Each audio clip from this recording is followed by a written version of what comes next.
Excusez-moi. Qui a dit d'entrer, là? Ah, pardon, je peux repartir. C'est l'heure de l'hebdo, c'est ça? C'est pour ça que vous venez me voir? Ah, comment vous avez deviné? Mon sixième sens, peut-être. Bah dis donc, vous êtes fort, je sais pas comment vous faites. Cette intelligence, si... Ça va. Oui, d'accord. Bon, j'étais en train d'écrire le concept, là. D'accord. C'est un magazine, c'est ça? Oui. Oui? Non. Non? Si. Vous commencez à me taper sur les nerfs, mon vieux. Oh oui, moi aussi, je me supporte plus. Envoyez l'émission. Tout de suite. On va finir par comprendre. Excellente idée, patron. Je sais. Vous avez toujours le bon réflexe, vous. Taisez-vous, lancez.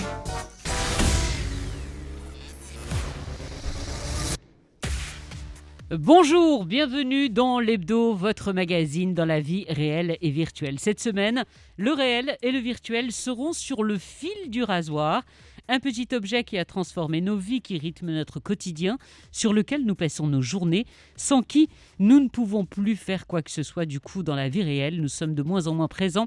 Et dans la vie de couple, ça donne quoi? Ce sera le reportage de la semaine avec Salima. Et si, du jour au lendemain, plus de Facebook, plus d'Instagram, êtes-vous capable d'y survivre? Oui, non, parce que la menace est bien réelle et c'est un homme, un seul, qui a votre destin en main.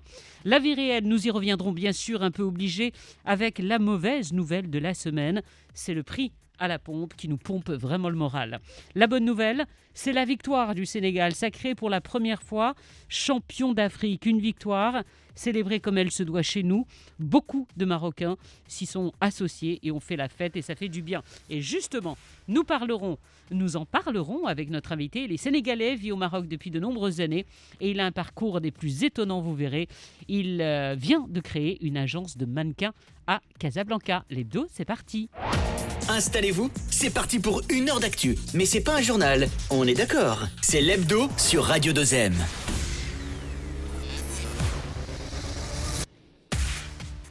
Bonjour. Salut, Bonjour tout le monde. joyeux anniversaire. Ah oui, c'est vrai. Fatih, j'ai une question pour toi. Oui, Est-ce que tu es bien? très très bien. Très Je savoir. sens que sur ma droite, il va se passer des choses durant cette émission. C'est ton anniversaire, je me demande Elle si rayonne. tu es bien. Mais rayonne, merci elle rayonne. Yacine À de tes ce 120 petit ans. message. Il y a le bouquet de fleurs qui va avec ou pas? Bientôt, Charles. Dès que le salaire passera. Tu l'as Je cherché, mon sens- ami, tu l'as cherché. Je sens... Il n'y a même pas la boîte de Tu chocolat? l'as cherché. Ou là que tu l'auras aujourd'hui. Ah, chouffeté, Ça fait, ça. yalla. Là qu'on l'aura aujourd'hui. On débute comme chaque semaine avec l'image qu'il faut retenir.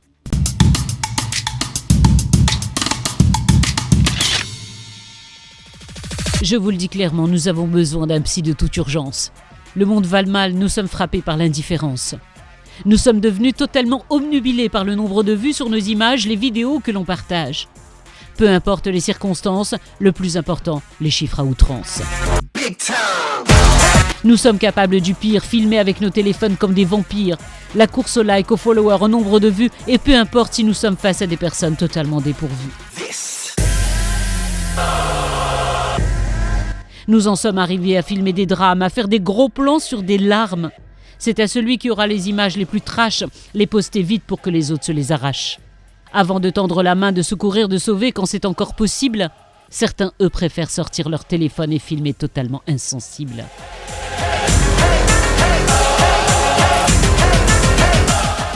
Cette course effrénée va nous emmener droit dans le mur et nous n'en garderons que des blessures. Alors peut-être qu'il est encore temps de nous réveiller. Alors peut-être qu'il est encore temps de tout arrêter. J'ai peur. C'est la musique qui va... Oh là, j'ai peur. Non, mais c'est vrai, mais il n'y a pas de limite. Elle est où la limite? Alors je vais vous raconter la petite anecdote Vas-y. qui a fait que l'image de la semaine a basculé du jour au lendemain. Elle n'était pas prévue. Il m'est arrivé, mais je pense que tous les auditeurs qui nous suivent, ça vous est arrivé au moins une fois, un accident de la route, une moto percutée, quelques personnes qui se rassemblent, et donc je freine comme tout le monde. Un monsieur qui descend en courant de sa voiture, je me suis dit que c'était pour aider. Figurez-vous que non. Il s'est arrêté sur le bas-côté, il est monté sur le trottoir et il a sorti son téléphone. Il a filmé et il est remonté dans sa voiture. Et il est reparti. Et il est reparti. Magnifique. Et c'est vrai qu'on assiste de plus en plus, mais en fait, je pense qu'il ne faut pas qu'on jette la pierre. On est tous dans le même bateau sur cette histoire, on est tous à regarder sur nos posts combien ça fait de vues. Oh là là, j'ai fait des nombres de vues. Voilà. Ceux qui le cherchent pour l'argent, pour travailler. Mais aussi nous, au quotidien, tu as vu un tel, il a fait tant de vues. Tu as vu celui-ci, il a tant de vues. Moi, je vais miser sur lui. Tu te rends compte, ah ouais, il m'a fait un follow parce qu'il a 1 million de... On est devenus des starbés quand même. Oui, ça c'est certain qu'on est starbés, mais je pense qu'on peut un peu nuancer. Il y a parfois une curiosité macabre qui s'installe chez certains et qui, je pense, est à dissocier, à distinguer d'un simple partage sur des choses ludiques, sympas. Et moi, je pense honnêtement que la frontière est là, même si elle est ténue, elle est là. Mais après, tu as raison sur ce qu'on a vécu et je pense pas qu'il faille revenir dessus ces dernières semaines. Notamment la tragédie qui a bouleversé le monde entier. Qui n'aurait pas eu cette ampleur sans les réseaux sociaux d'ailleurs. Aussi. Bien sûr, mais après, il y a une réserve à tenir et un comportement à savoir respecter. Là, ça nous a montré le pire de l'humanité et qui nous est pas propre seulement à nous-mêmes. Non, bien sûr que non. Mais qui est quelque chose de mondial. Et le pire, c'est qu'on peut en débattre pendant des heures. Je pense qu'aucun de nous n'a la solution. Ben si, en fait, nous avons tous la solution. Et c'est la faute à qui ? Si. À qui on sait hein. Honnêtement, Si. Oui, comment ? Ben oui, comment ? Faut qu'on s'arrête. Déjà, c'est quoi la problématique? Mais il faut qu'on s'arrête, c'est pas une solution, il faut qu'on s'arrête, un constat. Après, comment faire que tout le monde s'arrête, je pense que c'est une autre histoire. Non, que tout le monde s'arrête, mais avant de parler de tout le monde, il faut que nous-mêmes, on se regarde en face et qu'on se dise, c'est bon, partager quelque chose, c'est bien, parce que les réseaux sociaux, il y a quand même beaucoup de bons dedans, mais pourquoi ça prend ce travers ? On en est un peu tous responsables. C'est certain, mais je dis juste que c'est pas une hirondelle qui fera le printemps. Je pense pas que toi, tu te seras arrêté pour filmer ce monsieur qui a eu un accident de moto, puis remonte dans ta voiture pour partir. Je pense que c'est pas l'affaire de tous. Je pense que c'est l'affaire de ceux qui... ceux qui sont à outrance. En dehors des drames, c'est là où, Amine, je pense que c'est parce que bon voilà. En dehors des drames, Amine, nous sommes dans une société aujourd'hui qui est à la course du clic, que ce soit drame ou autre chose, quel que soit le poste, j'ai envie de dire, au clic, au nombre de followers, au nombre de vues. Et ça va nous emmener droit dans le mur à un moment donné. Ouais, moi je pense que cette problématique, elle met le point sur une problématique qu'on a au fin fond de nous et qui est de plus en plus voyante, c'est notre voyeurisme. Tout à fait, c'est vrai. Je pense que si des médias malhonnêtes, une sorte de presse jaune, se permet de faire des vues, c'est qu'elle a compris qu'au fond de nous, on était, c'est-à-dire même si je ne partage pas, je suis là pour regarder, même si je ne suis pas d'accord avec ce que ces médias-là partagent, je regarde. Moi j'ai l'impression que le fait de voir le malheur des autres nous rassure un petit peu par rapport à notre situation. En fait, pas tous, encore une fois. Moi non. Mais bon. Voilà, comme on peut voir le bonheur des autres et ça nous frustre aussi. C'est pas non, même pas, honnêtement. Ça peut être frustrant. Pour toi, en tout cas. La faute à qui ? Je sais pas. La faute à la nature humaine. Je pense que le plus important, c'est juste d'utiliser les réseaux sociaux et de garder un peu suffisamment de recul. Tu sais, moi je suis très fier de moi sur peu de choses. Sagesse. Vous avez vu cette parole de sagesse ? J'ai pas. Tu sais, ils t'ont même pas écouté. Répète ça. Non, mais au-delà de garder du recul, moi par exemple, j'ai une fierté, celle de jamais cliquer sur ce genre de presse. Aujourd'hui, je le revendique. Oui, mais là, Fria ne faisait pas forcément allusion au traitement journalistique. L'info a fait le tour du monde. Elle en a tétanisé beaucoup. Elle en réjouit d'autres. Une menace qui plane sans cesse. Et c'est un homme, un seul, qui détient tout cela en main, à son bon vouloir et presque à ses caprices, un œil sur le monde.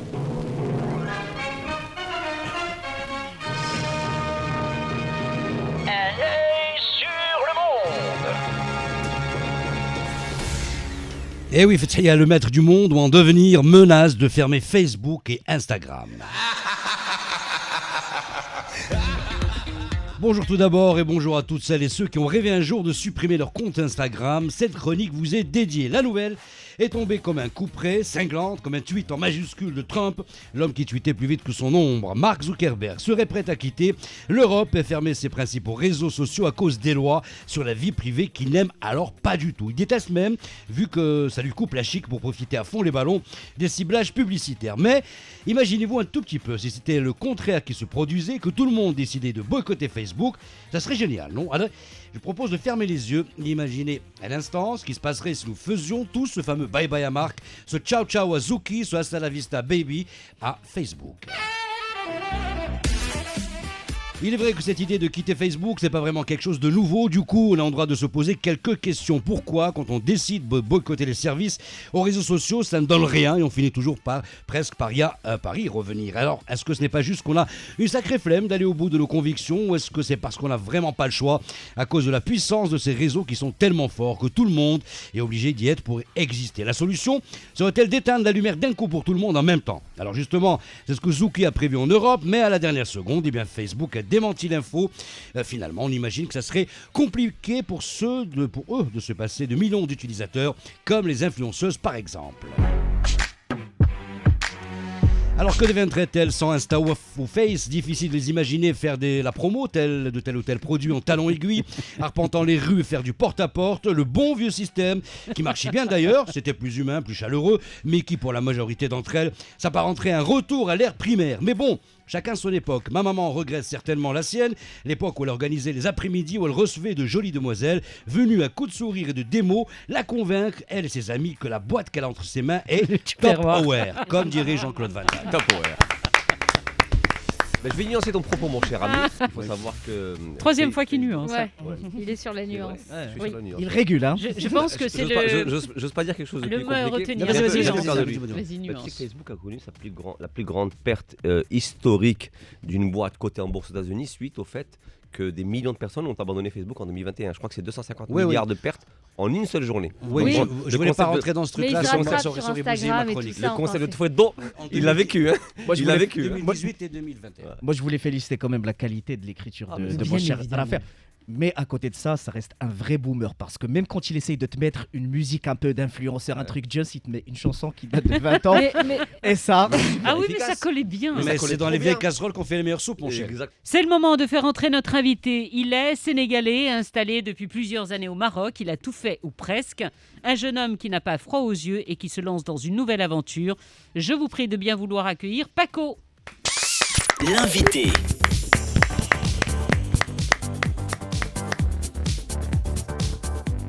Bonjour. Salut.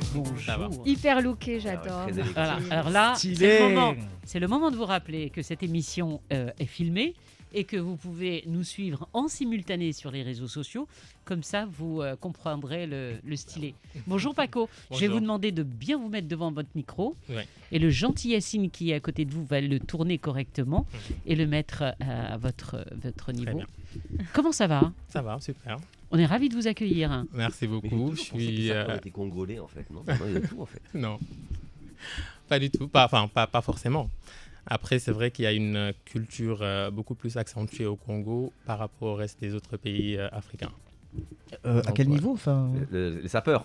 Ah, les sapeurs. Mais là, ce n'est pas sapeur. Il est plus élégant que toi, arrête-moi. Ce n'est pas un sapeur, parce que la culture de la sape est quelque chose de totalement différent que ce que... Effectivement, et aussi plus culturel, on va dire, parce que bon, pour les Congolais, c'est pas seulement s'habiller, mais c'est beaucoup plus, c'est beaucoup plus une image, c'est culturel.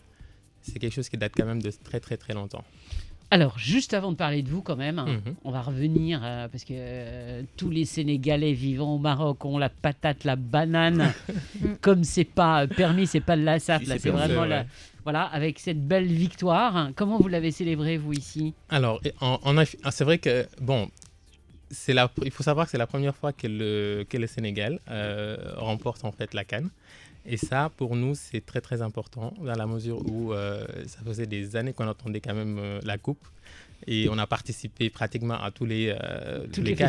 Voilà. Et puis on n'a jamais eu la chance. À chaque fois qu'on arrivait en fait au final, on perdait par malchance. Enfin, on ne sait pas si c'est une malchance ou pas. Mais c'est vrai que pour une première victoire, ah oui, on a vraiment fêté. Hein. On a vraiment fêté, mais vraiment. Et ce qui était bien, c'est que... Il en a une magnifique. Il est mort de rire. Il est heureux comme tout. Bah oui, on imagine. Voilà, on a vraiment fêté ici à Casa, avec les Marocains surtout. Vous avez vu, alors justement, beaucoup parlent de cette espèce de fusion. C'est comme si les Marocains avaient gagné, quoi. En effet, effectivement. Bon, moi, j'étais à la Médina, j'étais au centre-ville, mais c'était bondé de monde. Tout le monde est sorti. On a rigolé, on a dansé, on a fait la fête comme comme si c'était la première fois, et en effet, c'est effectivement la première fois. Moi, je sais que les Sénégalais ont une part très particulière dans le cœur des Marocains, mais je me dis que cette effervescence-là dans la rue, parce que le Sénégal a gagné, elle est due aussi parce qu'ils ont perdu contre l'Égypte. Avec qui ils ont Oui, parce qu'on s'est fait éliminer par les Égyptiens. Non, parce que les Égyptiens sont des mauvais joueurs, c'est tout. C'est vrai. Je vous l'expliquerai. Comment ça, là Lâche ton téléphone, Salima. Si je suis d'accord avec elle. Le côté technique, on va lui laisser pour tout à l'heure. Alors, Paco, vous vivez au Maroc depuis quand ? Alors, moi, je suis arrivé en 2013, donc approximativement, je veux dire, ça fait quand même bientôt 10 ans. Voilà, très très bientôt, ça passe super vite. Je me rappelle comme c'était hier le premier jour quand je suis descendu à Casa. Et aujourd'hui, voilà, ça va bientôt faire 10 ans. Alors, vous êtes venu au Maroc parce que vous aviez envie de vous installer au Maroc, ou le Maroc au départ n'était qu'un lieu de passage ? Alors, moi, je suis venu au Maroc à la base, c'était pour travailler. Donc, c'était de mon propre gré. Je travaillais déjà à Dakar parce que j'ai une formation en génie civil, architecture. Et quand j'ai eu mes diplômes, j'ai commencé à travailler en cabinet d'architecture. Donc, j'ai vraiment fait pas mal de cabinets d'architecture, des chantiers, etc. et tout. Mais dans le fond, ce n'était pas vraiment ma vocation. Parce que c'est mon père qui m'avait poussé là-dedans, comme tous mes frères. Donc, chez nous, on est vraiment une famille nombreuse. Et du coup, tous mes frères sont dans le bâtiment, sont ingénieurs en bâtiment. Et moi, j'ai fait ma formation et puis j'ai commencé à bosser. À un moment donné, je me suis dit, j'ai envie de faire autre chose. Et en effet, j'avais vraiment envie de faire autre chose. C'était un rêve pour moi de pouvoir trouver un métier qui me permet de me libérer, de m'épanouir en fait. Et le fait de rester dans un cabinet d'architecture, pour moi, c'était pas du tout ça. C'était la prison presque. Effectivement. Alors qu'il y a un côté... Comment rebondir, à quel moment arrive le mannequinat ? Alors, le mannequinat arrive en 2015 parce que quand je suis arrivé en 2013 ici à Casa, j'ai d'abord commencé à travailler dans les centres d'appel. Parce que au début, il n'y avait que ça. Il fallait d'abord faire la carte de séjour, ce qui n'est pas très très évident. Et sans carte de séjour, on ne peut pas travailler évidemment en cabinet d'architecture ici, au Maroc. Donc pour moi, les centres d'appel étaient une porte ouverte. Donc c'était plus facile, c'était accessible. Donc c'est là-dessus que je me suis lancé là-dedans. Et puis j'ai commencé à travailler, j'ai évolué, etc. et tout. Donc toujours en cabinet. Et puis voilà. Donc ça s'est passé comme ça, mais l'intégration pour le mannequinat... Bravo. Non, parce qu'on sensibilise tout le monde à éteindre son téléphone, à couper sa sonnerie. Alors aujourd'hui, Amine a fait un truc extraordinaire, il l'a mis dans sa poche. Mais sauf qu'il n'a pas éteint la sonnerie. Du coup, le centre d'appel, vu que vous parliez très très bien français, vous étiez un profil, ça vous a permis de gagner votre vie pendant plusieurs mois, plusieurs années. Avant de vous lancer dans votre véritable passion. Alors, surtout, c'était la carte de séjour qui était, c'était pas le... Voilà, c'est-à-dire la carte de séjour a été un point difficile au tout début parce que quand on arrive ici, c'est la première des choses à faire. C'est de faire la carte de séjour. Voilà, effectivement. Et pour avoir la carte de séjour, il faut avoir, mine de rien, certains papiers. Donc, quand on vient d'arriver du tic au tac, il faut quand même du temps pour faire. C'est pas évident. Ouais. Voilà,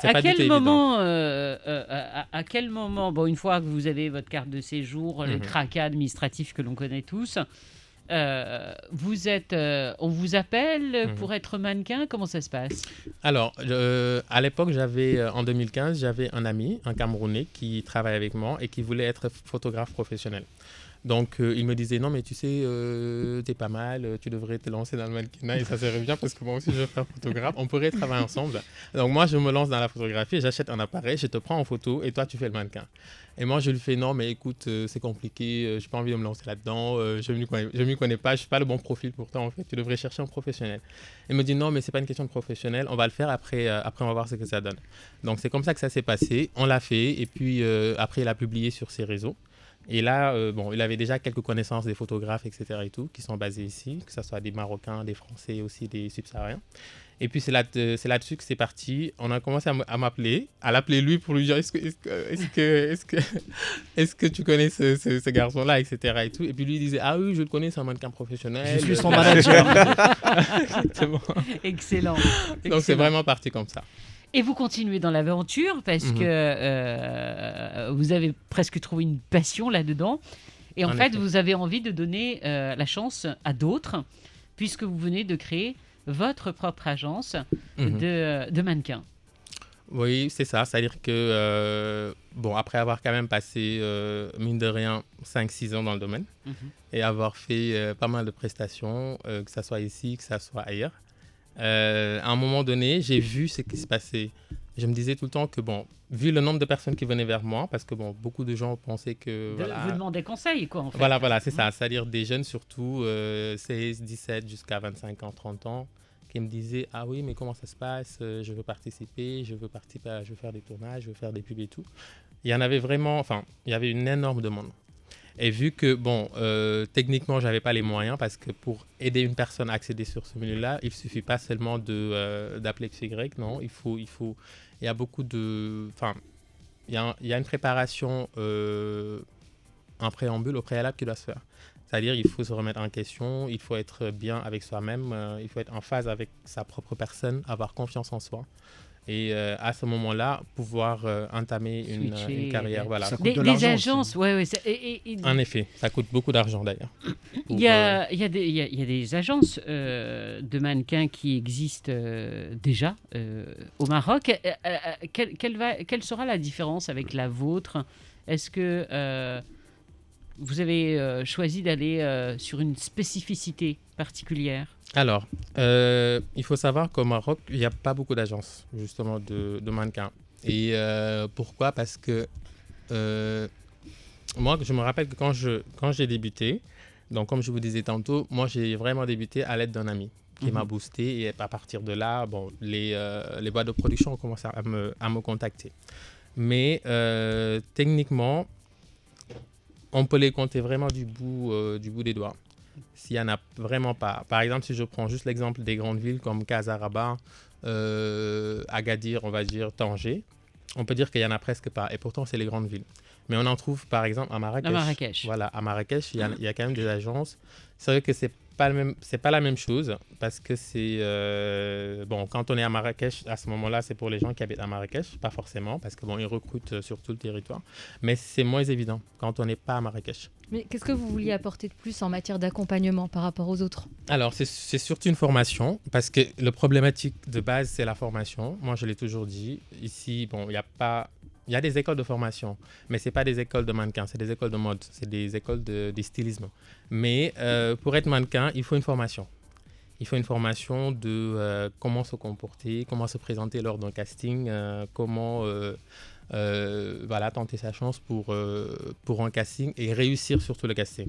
Parce qu'on peut en participer, on peut faire énormément de casting, 1, 2, 10, 20. Et si on n'a pas l'élément de neutralité qui nous permet de pouvoir accéder justement à ça, là c'est compliqué. Donc moi, ce que j'apporte en termes de nouveautés, c'est surtout la formation. Voilà. J'ai une petite question. Les plus grandes marques mondiales, internationales, depuis quelques années, cassent un peu tous ces codes-là qui nous ont un peu vendu le mannequin, qu'il soit féminin ou masculin, avec des normes limites extraterrestres. Il faut que la demoiselle fasse plus d'1m75, il faut que l'homme soit beau, baraque, tout ça. Ça dépend des générations. Pardon ? Le mannequin des années 70 n'est pas le mannequin des années 80, ne sera pas celui des années 90. Avant, tu avais des mannequins tout en rondeur, ensuite on est revenu à des choses beaucoup plus filiformes. Il y a des périodes. Il veut peut-être lui demander est-ce que vous êtes dans la diversité ou est-ce que vous devez recruter uniquement des mannequins qui répondent à est-ce que vous êtes dans une débat ? Est-ce qu'on peut tous être mannequins ? C'est-à-dire, moi j'ai une calvitie, je fais 1m72. En fait, Yacine aimerait savoir s'il a une chance. Mais bien sûr, tout le monde a une chance en fait pour être mannequin. Parce qu'il n'est pas aussi grand que vous. Non, c'est pas grave. Si je suis boosté et managé par Paco. Non, mais c'est une question importante. C'est vrai que est-ce qu'on peut tous être mannequins ? Alors, moi, ma réponse là-dessus, c'est oui, on peut tous être mannequins. D'ailleurs, la preuve, c'est que, comme vous venez de dire, aujourd'hui, tout a été démystifié. À l'époque, c'est vrai qu'il y a 10 ans, on va dire 10 ans, 15 ans au max, c'était très, très compliqué. Il y avait des critères, et ces critères-là, parce qu'il faut faire la différence entre mannequin, runway et mannequin commercial. Non, il y a plusieurs types de mannequinat. D'accord. Il y a plusieurs types de mannequinat. Donc, c'est-à-dire que les normes qu'on demande pour un mannequin, en général, c'est les mannequins runway. C'est les mannequins qui font que des défilés. Que des défilés. Donc, les mannequins qui font des défilés, ils sont obligés d'avoir une taille une certaine taille Minimum. pour pouvoir justement Donc là, s'habiller, celle-là, t'as qu'une chance. Mais C'est ça. il y en a d'autres. Par contre, pour le shampoing, par Est-ce exemple, que vous Ils conseillez, sont des porte-manteaux en fait. Les est-ce que vous mannequins qui font conseillez exactement. des Exactement. mannequins Il faut qu'ils C'est puissent s'effacer au exactement profit du vêtement. C'est exactement Tu ça. vois, Yacine? C'est exactement ça. Et il faut Ça, tu aussi saurais que faire. toutes les personnes qui sont recrutées, par exemple, pour un défilé, doivent avoir approximativement les mêmes tailles. C'est ça. Pour que justement les habits puissent avoir une certaine Symétrie. correspondance, une certaine que le quand il y a par exemple le défilé, qu'on puisse avoir une certaine harmonie. On va créer une agence, toi et moi, pour les petits. Pour les petites tailles, les petits. on appellera les petits, Chinaoui aussi. gabarits. On va reparler de téléphone. Je suis désolée, on Ouais. a commencé, mais on était plus tout à l'heure sur les réseaux sociaux. Vous passez combien de temps sur votre téléphone? Est-ce que vous vous êtes déjà posé la question de savoir si vous passiez 4 heures, si vous mangiez avec votre téléphone, quand vous sortez au restaurant, si vous avez toujours votre téléphone à regarder? Alors, moi personnellement, je passe énormément de temps sur mon téléphone. Combien mais vous vraiment. diriez par jour? Plus que 5 heures, 6 heures quand même. Est-ce que vous avez quelqu'un dans votre vie? C'est indiscret, mais je suis obligée de vous Ah poser oui. la question. On est obligé. il l'a dit avec vous. Oh oui. Ah oui, affirmé. Ah, là-dessus, Et toi, Yacine, ah, dis-nous tout. Le petit objet qui nous hypnotise au point que nous nous déconnectons de la vie réelle. C'est mieux d'envoyer le jingle en fait. Le reportage de l'hebdo.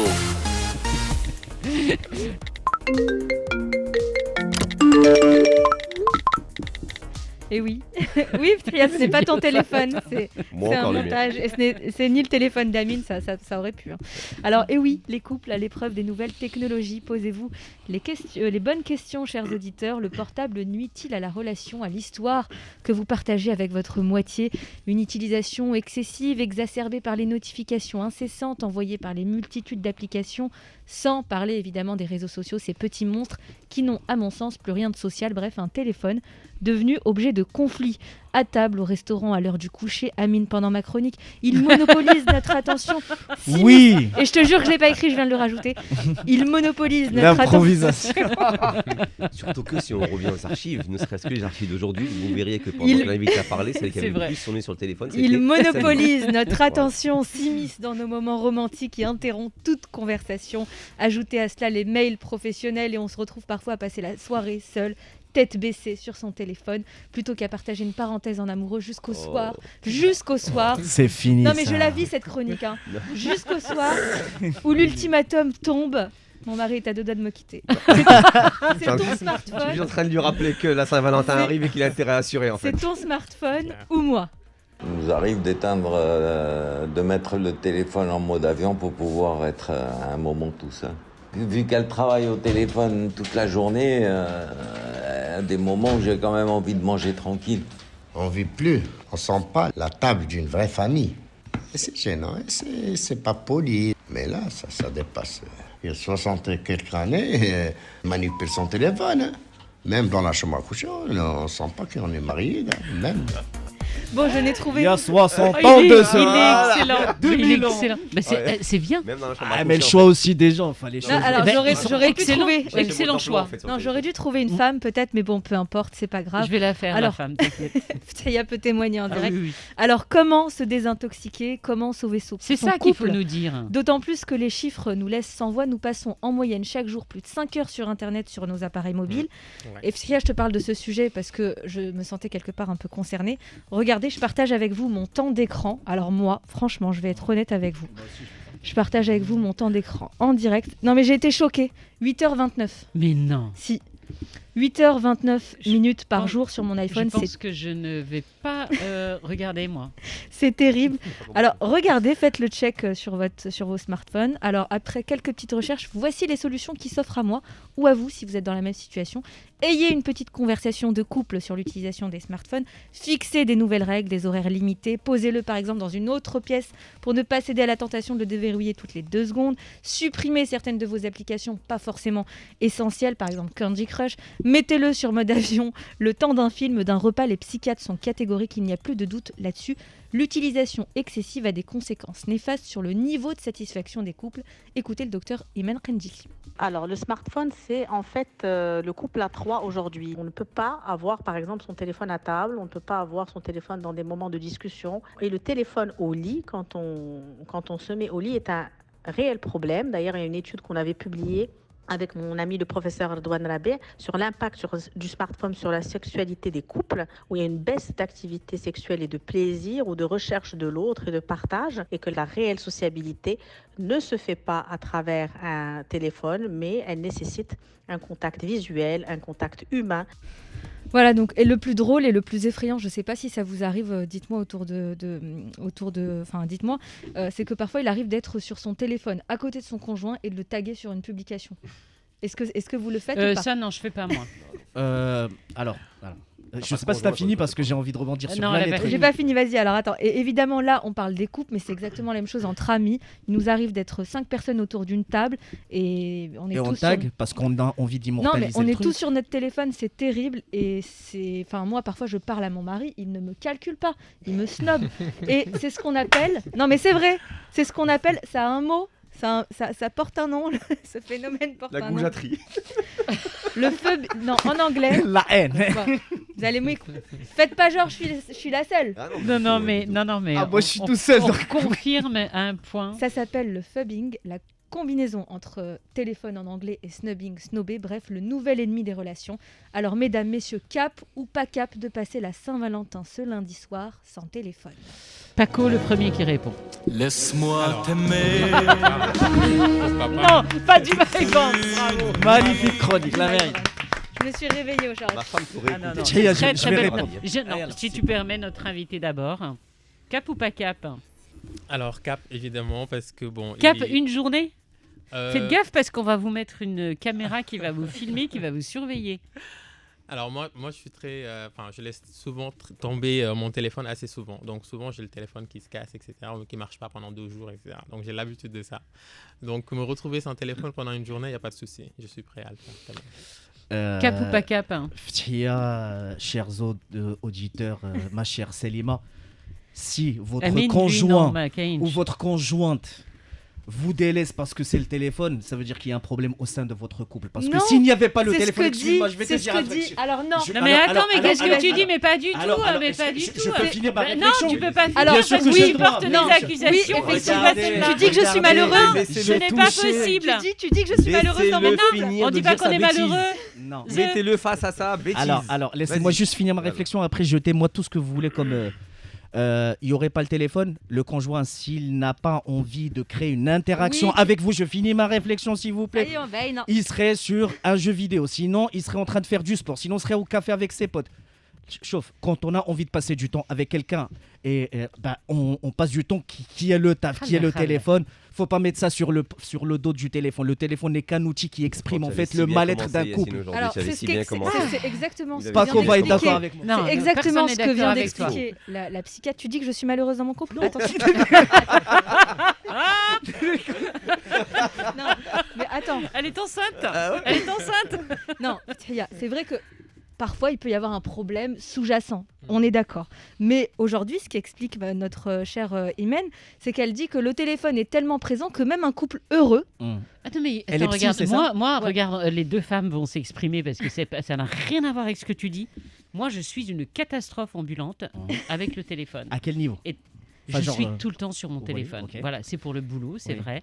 Mais voilà, je gâche, et je l'avoue, et je m'en excuse en non-stop, je gâche des moments de vie, de famille même. Là, c'est autre chose. Mais c'est ce qu'elle dit, que ce soit en couple ou pas couple. Elle a parlé du phone snobbing ou je sais pas oui, comment mais ça s'appelle. Oui, mais c'est ça. On est en train de te parler, toi t'es... Ouais, attends, 2 secondes, hop. On est tous comme ça, arrête. Vous me le faites tous. Attends, je finis un truc, s'il te plaît. T'es en train de parler, t'as juste envie de prendre le téléphone et je me rends compte, on est tous dans le même sac. J'ai quand même l'impression que cette émission n'ira pas jusqu'au terme de l'année. Trop vite. Ça va partir en Allez, très très vite. On va revenir. J'ai adoré ta chronique. Si tu veux bien, tu vas aller rejoindre le petit fauteuil là-bas. Si tu t'en vas... Arrêtez les téléphones. Je vais te le refaire. Tiens, allez. Wallah.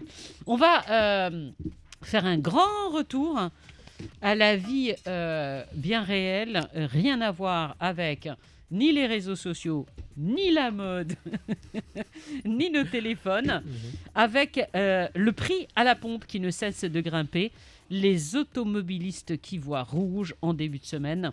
Le prix du gasoil est sérieusement monté en flèche. La parlementeuse. La parlementeuse. Bonjour Rimel. Bonjour Tia, bonjour à tous. Ça va? Tout va bien, à merveille. Une question. Oui. Téléphone, t'es comment toi? Non, je l'ai pas là, je l'ai pas ramené. Tu vois, chauffe-ness. Prenez exemple s'il vous plaît. Alors, une hausse qui inquiète au point que le gouvernement a été interpellé cette semaine, Rimel. Le PPS en particulier qui est monté au créneau pour tirer la sonnette d'alarme. Exactement, les socialistes dénoncent la hausse des prix.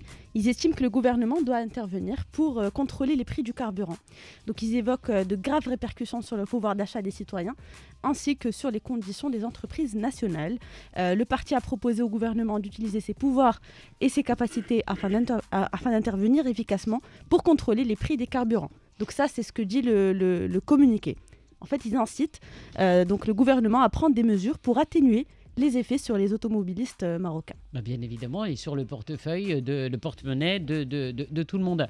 Tu as tenté d'aller au Parlement pour leur poser la question? Je ne suis pas allée au Parlement, mais par contre, je suis allée dans une station d'essence. Et pourquoi tu n'es pas allée au Parlement? Non, c'est au Parlement qu'il fallait les interroger. Mais je me suis dit qu'il fallait aller quand même d'abord sur le terrain. Vérifier. Voilà. Alors, est-ce que tu es allée vérifier les prix? Oui. Ça donne quoi? Je suis allée vérifier. Et figurez-vous que le prix du litre de gasoil a dépassé la barre symbolique des 10 dirhams.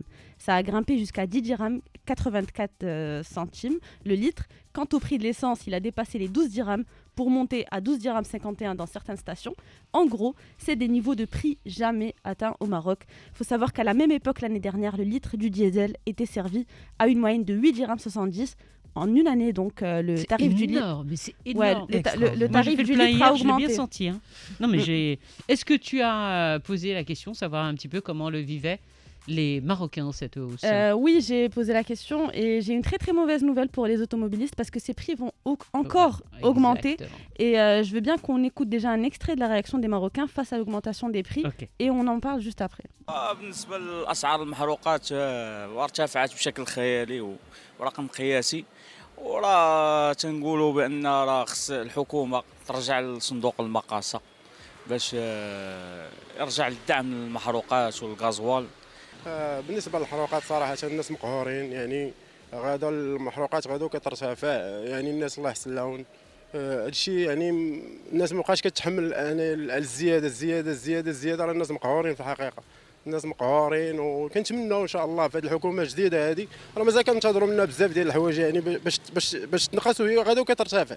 انا براسي كانت عندي طوموبيل باش على اساس يعني المحروقات زايده بزاف ايسانس راه ما شحال ولا دابا ايسانس والمازوط وهذه الناس مقهوره بزاف. الناس ما فاهمين والو. اليوم ربما تمشي لاي محطه ديال الوقود غادي تلقاي واحد الرقم كيخلع واصل 11 درهم 12 درهم. فين غاديين؟ لان دول اخرى غير قراب لينا ماشي ما عندهمش بترول ما عندهمش بحالنا بحالهم ولكن السعر معقول بالمقارنه مع سعر البرميل. Est-ce qu'on peut expliquer cette hausse? Eh bien, c'est pas du tout étonnant au vu de l'évolution du cours de pétrole, justement, notamment les prix du Brent, c'est ça. Pour ceux qui ne savent pas ce que c'est que le Brent, il sert de référence dans le marché pétrolier. Le prix du Brent détermine en partie plus de 65% de la production du pétrole mondial, le Maroc en l'occurrence. Et en ce moment, le prix du Brent est monté jusqu'à $93 et se dirige vers la barre des $100, soit le plus haut niveau depuis 2014. Sans oublier que les sociétés de distribution, ils subissent aussi des prix d'importation très élevés, en plus du manque de disponibilité des produits au niveau mondial. Et donc à cette allure, la tendance à la hausse va se poursuivre dans les prochaines semaines.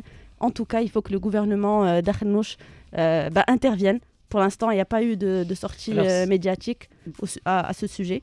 Mais en tout cas, il faut rassurer les citoyens et les chefs d'entreprise qui voient quand même que les prix à la pompe... Ce qui est important, puisque tu parles du prix à la pompe et les prix qui explosent, bien évidemment, vous l'aurez compris, que c'est à l'international. Des hausses qui se multiplient, que ce soit en Europe et dans le reste du monde en ce moment, et qui impactent absolument tous les pays. On va devoir accélérer parce que le temps passe très très vite. On va se faire un tout petit peu de bien.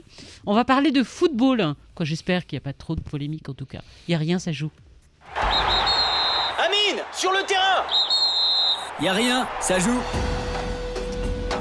Alors voilà les amis, la CAN 2021 au Cameroun, c'est fini, mais avec elle en fait restent les illusions. Notamment cette certitude qui est chevillée au corps que nous avons désormais un groupe vaillant et solide, capable d'aller chercher en mars prochain contre la République démocratique du Congo sa qualification pour la seconde fois d'affilée, après donc 2018 à une Coupe du Monde de football. Cette CAN, globalement réussie et séduisante dans le contenu, a surtout été la preuve que contrairement à la vie, le football pouvait parfois être juste. Comment ? En consacrant le jeu sur l'anti-jeu, l'esprit sportif sur la roublardise, la joie de jouer sur le plaisir de déjouer. Pour le dire simplement en fait, le Sénégal a fait un magnifique vainqueur pour la première fois de son histoire. L'Égypte, quant à elle, un bien tristouné vaincu. Faut dire aussi que donner à voir une si piètre image de ce sport durant toute la compétition, après l'avoir longtemps dominé en Afrique, 7 titres pour l'Égypte, n'honore pas ses pharaons déchus. Et comme nous avons bon goût footballistique au Maroc, nous avons fêté cette victoire comme si elle était la nôtre. Personnellement, je ne lasse pas de revoir les images et comme je vous aime bien, je vous invite à les partager.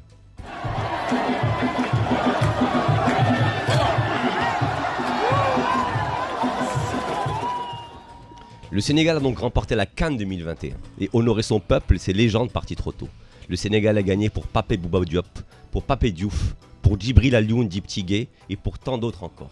Et elle a aussi gagné parce que ces légendes actuelles ont tenu la baraque et rempli leur contrat moraux envers le peuple sénégalais. Mendy, le meilleur gardien du monde à Chelsea actuellement. Gana Gueye, le taulier du Paris Saint-Germain. Kalidou Koulibaly, le vaillant capitaine du Napoli. Mais aussi et surtout Sadio Mané, le monstre de Liverpool. Bravo à eux et à leur abnégation et leur fidélité au maillot national.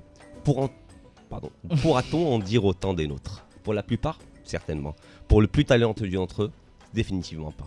Idole des jeunes, chouchou des médias, le turbulent Hakim Ziyech n'a rien trouvé de mieux cette semaine que d'annoncer sa retraite sportive internationale à un mois de la double rencontre Maroc-République démocratique du Congo pour le mondial Qatari. Pour booster le moral des troupes et de ses partenaires, on a quand même connu mieux. On l'écoute vite fait et on en reparle. I will not return to the national team. Final decision? Yeah, it's my final decision. And it's all clear for me how things going over there, and then, it's all clear for me, and I'm focusing on what I'm doing, and that's right now my club and everything. Did you feel bad after the decision of the coach? Of course, who doesn't? Hakim. But on the end of the day, it's a decision he makes, and you have to respect it. But on the end, if all the lying comes with it, it's for me clear, and then, like I said before, I will not return to the national team. Alors, c'est comme Mark Zuckerberg, c'est juste une menace ou c'est bien réel ? Ah non, c'est bien réel. Donc en fait, monsieur est désolé pour ses jeunes fans et pour tout le public marocain. Il comprend, mais monsieur ne veut plus venir en sélection. Pourquoi tu l'appelles monsieur ? Pourquoi cet air un peu...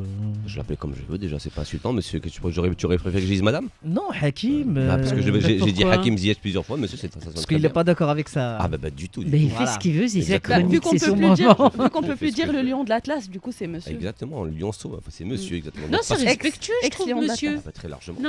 Non, mais il y avait un côté un peu hautain, un peu méprisant de la part d'Amine en parlant de Hakim Ziyech. Je l'appelle comme il aime bien te titiller. Ouais, il a le Quel droit. couple vous formez les deux. Il faut juste qu'il ait les bons arguments. On le laisse finir sa chronique peut-être. Donc en fait, Hakim Ziyech, parce que coach Vaïd, qui l'a beaucoup protégé par le passé, est désormais méchant avec lui et ne veut plus lui passer sa caprice d'enfant gardé. Parce que comprenez bien, lors de ses 40 matchs précédents, notamment au Mondial 2018 et la CAN 2019, monsieur a éclaboussé de son insolent talent cette équipe nationale qui aurait désespérément besoin de lui. Ce qui est évidemment faux par ailleurs, parce que monsieur est certain qu'une rondelle seule ferait le printemps marocain. Possible, mais pas dans le foot.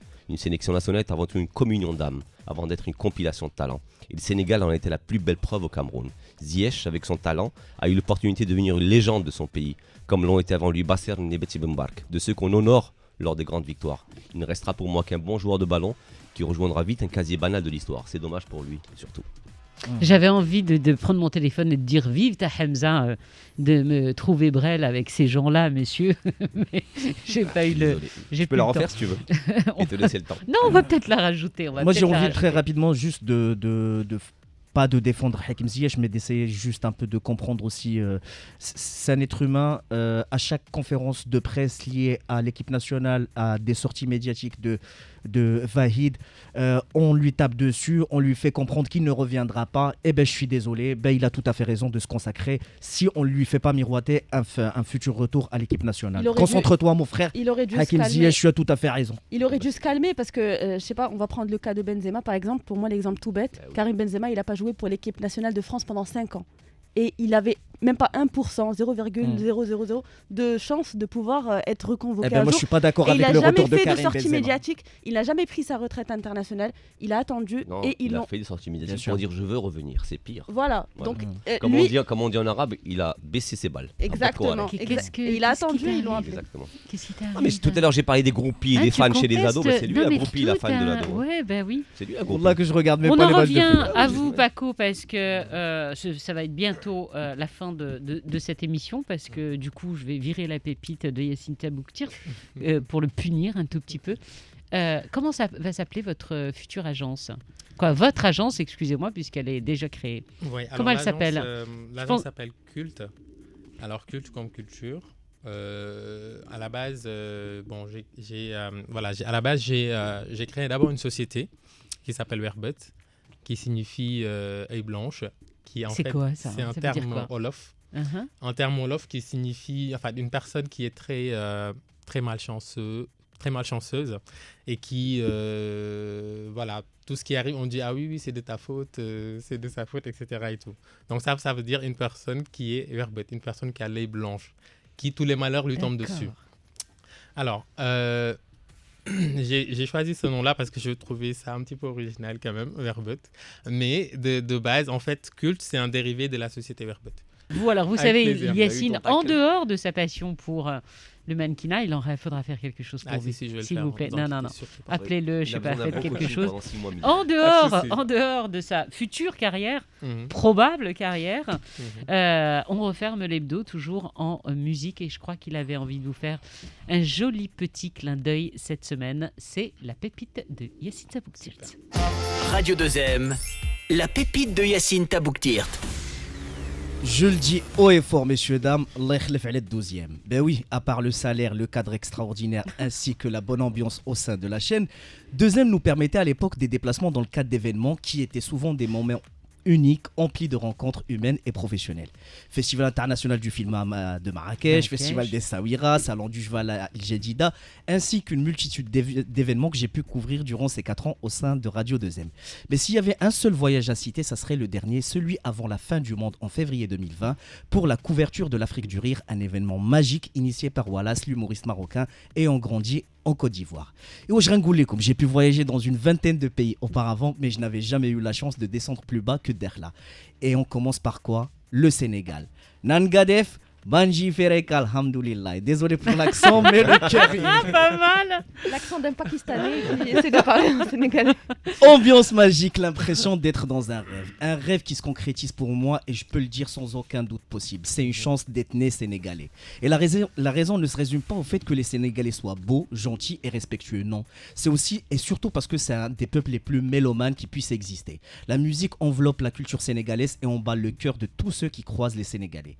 Les figures de la musique sénégalaise sont multiples. De Youssou N'Dour à Akon, en passant par Thione Seck ou Booba, la magie opère à chaque fois. Et de mon côté, j'ai choisi de vous parler d'un projet que j'avais saigné à l'époque de sa sortie en 2012 et que j'ai eu la chance de voir en live à Marseille dans le cadre du Babel Med. La rencontre entre la kora et la trompette, Ablaye Sissoko et Volker Gotz. Leurs chemins se sont naturellement croisés au Festival de Jazz de Saint-Louis au Sénégal, faisant naître un premier album en duo à l'ombre des baobabs centenaires. Traditionnel, arrangé ou thème inédit, les 10 titres qui composent ce second album sonnent et résonnent comme autant de créations originales qui ne rompent jamais tout à fait avec des racines mandingues. Les deux musiciens se laissent juste porter par le vent de l'inspiration et de l'improvisation. Donc, Blemen Ktsirelekum, je vous laisse avec Amanke Dionti d'Ablaye Sissoko et Volker Gotz. Musabe barala ila korda kono kananyena amanke la joti.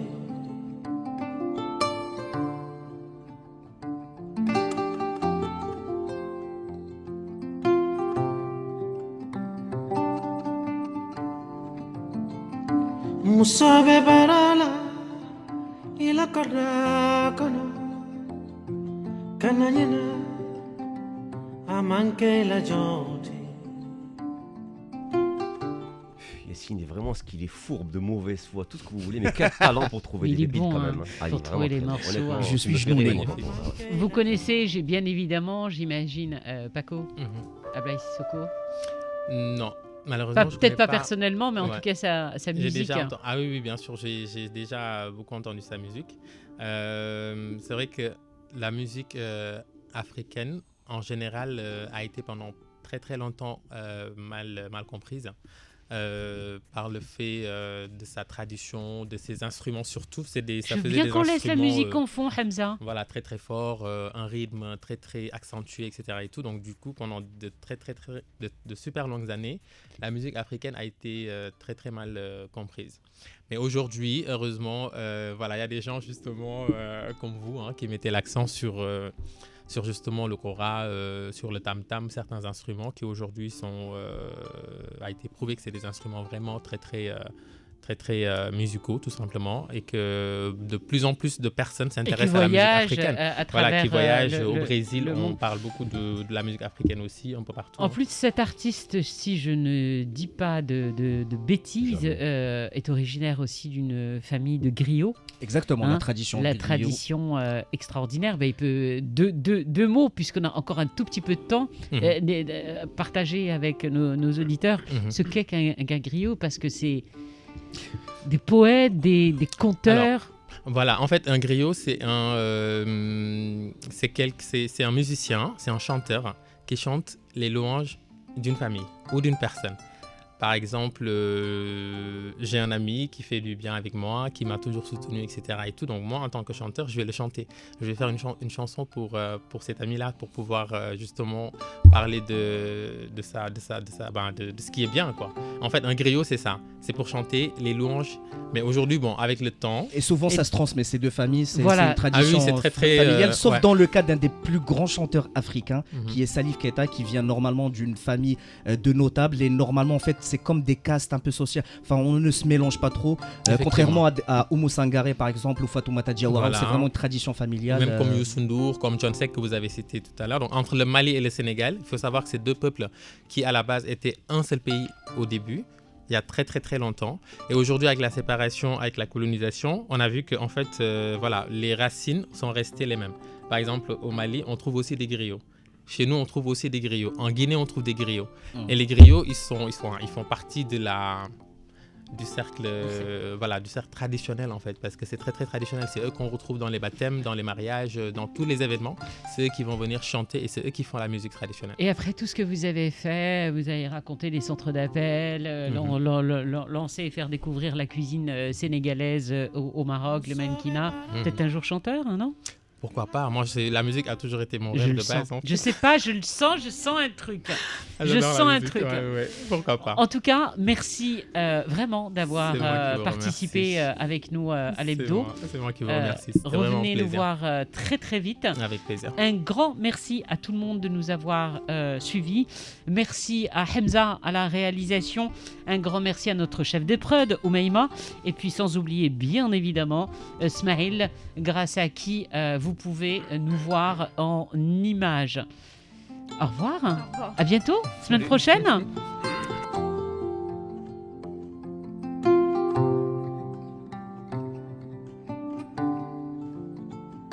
Musobe barala ila korda kono kananyena amanke la joti